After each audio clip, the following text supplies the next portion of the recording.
ठाण्यामध्ये आज मंत्री गणेश नाईक जनता दरबार घेणार आहेत. आपल्याबरोबर या ठिकाणी गणेश नाईक सर आहेत. सर, काय म्हणाल, काय स्वरूप असणार आहे जनता दरबाराचं? बाब अशी की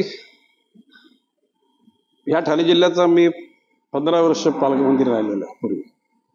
आता पालघर जिल्ह्याचा जो पालकमंत्री आहे तो ठाणे जिल्ह्याचाच भाग होता. त्यावेळेला दर आठवड्याला ठाण्याला, नवी मुंबईला, पंधरवड्याने भाईंदरला, नंतर 1 महिन्याने विविध ठिकाणी जनता दरबार घ्यायचे. म्हणजे प्रत्येक तालुक्याच्या ठिकाणी जनता दरबार व्हायचा. त्याच्यातून लोकांच्या ज्या काही बाबी आहेत, ज्या दूर जाऊन सांगता येत नाहीत, ते त्यांच्या गावाजवळच त्यांना सांगण्याकरता एक संधी उपलब्ध व्हायची. ह्या जनता दरबारामध्ये मग तोच उद्देश आहे.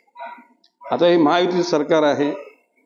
देवेंद्रजी फडणवीस, माननीय एकनाथजी शिंदे, माननीय अजितदादा पवार या तिन्ही नेतृत्वाच्या अनुषंगानं राज्यभर महायुतीच्या अनुषंगानं आमदार, मंत्री, कार्यकर्ते कार्यरत आहेत आणि जनताभिमुख राज्यकारभार व्हावा अशी माननीय मोदी साहेबांची इच्छा आहे.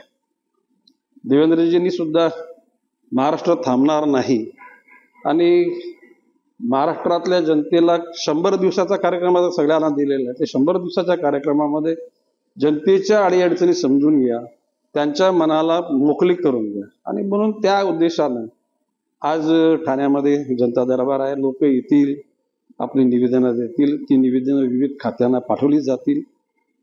पुन्हा 1 महिन्यानी त्या ठिकाणी पुन्हा दरबार भरेल. त्यावेळेला आजच्या निवेदनाची काय एकूण लोकांच्या अडीअडचणी सुटल्या त्या ठिकाणी सांगितलं जाईल. जनता दरबाराच्या माध्यमातून भाजपा ठाण्यामध्ये आपली ताकद वाढताना दिसते. नाही, प्रश्न असे की बाब असे की एकेकाली या ठिकाणी रामभाऊ म्हालगी खासदार होते, रामभाऊ कापसे म्हणजे खासदार होते,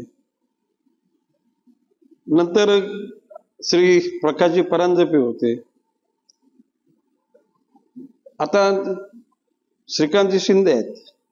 बाबाशी की राजकारण हे कायमस्वरूपी कोणाच्या हातात राहत नाही. परिस्थिती बदलत असते. तशाप्रमाणे त्या ठिकाणी प्रत्येकजण आपापल्या पक्षाचा त्या ठिकाणी वर्चस्व करण्याचा प्रयत्न करतो आणि त्याच्यामध्ये वावगं काही नाही. इथे काय तर इथे भाजपचं एकूण जनतेची अडीअडचणी दूर व्हाव्यात आणि ऑब्व्हियसली त्या प्रत्येकालाच वाटतं की म्हणजे आपल्या पक्षाबरोबर लोकांनी जास्त जवळ यावं आणि तशा प्रकारची इच्छा व्यक्त करणं हा काही गुन्हा नाहीये. येत्या काही दिवसामध्ये महानगरपालिकेच्या निवडणुका आहेत. तुमच्यावरती ठाणे जिल्ह्याची जबाबदारी बीजेपीची आहे. त्यामुळे या जनता दरबारच्या माध्यमातून भाजपा कुठेतरी आपलं संख्याबळ आहे हे वाढवणार आहे. नाही, बाब अशी की येत्या एप्रिल, मे, जूनच्या कालखंडात निवडणुका होतील अशा प्रकारचं बोललं जाते. प्रश्न असा की मला संपर्क मंत्री म्हणून नेमलेलं आहे. पालघर जिल्ह्याचा पालकमंत्री आणि ठाणे जिल्ह्याचा संपर्क मंत्री.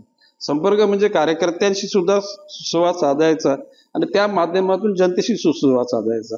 आता काम करता करता लोकांना एखाद्या गोष्टी भावत गेल्या, लोकांनी एखादं नेतृत्व स्वीकारलं, त्या ठिकाणी कोणाला काही ऑब्जेक्शन असण्याची गरज नाही. एकंदरीत परिस्थिती पाहता एकला चलोची सुद्धा तयारी भाजपा करते. नाही बघा, मी मागे पण बोललोय की मी ज्यावेळेला शिवसेनेत होतो त्याला एक हाती शिवसेनेची सत्ता इथं आणली. मी राष्ट्रवादीमध्ये होते तर राष्ट्रवादी सत्ता आणली. भाजपमध्ये आहे, भाजपची सत्ता येईल हा विश्वास, आत्मविश्वास चालतो.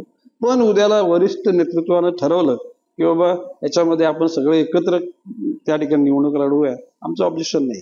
ठाणे महानगरपालिकेत सुद्धा भाजपचा भडक आहे. नाही, बाब अशी मी काय बोललो की जर वरिष्ठ नेतृत्वाने जर ठरवलं किंवा एकत्र लढायचं, सगळ्यांचा योग्य मान सन्मान केला तर प्रॉब्लेम नाहीये. परंतु जर स्थानिक ठिकाणी कार्यकर्त्यांना वाटलं की आमच्यावर अन्याय होतं तर एकूणच पक्षाची भूमिका मग स्थानिक लोकांना तशा प्रकारची परवानगी द्यावी असं लोकांनी म्हटलेलं आहे आणि पक्षाची सुद्धा त्याला ना नाही आहे. नक्कीच आपण पाहतो की या ठिकाणी ठाण्यामध्ये आता गणेश नाईकांचा जनता दरबार होतो. या माध्यमातून भाजपाची ताकद या ठिकाणी वाढवण्यासाठी नाईकांच्या माध्यमातून प्रयत्न केला जात आहे. विनायक पाटील, एबीपी माझा, नवी मुंबई. एबीपी माझा, उघडा डोळे बघा नीट.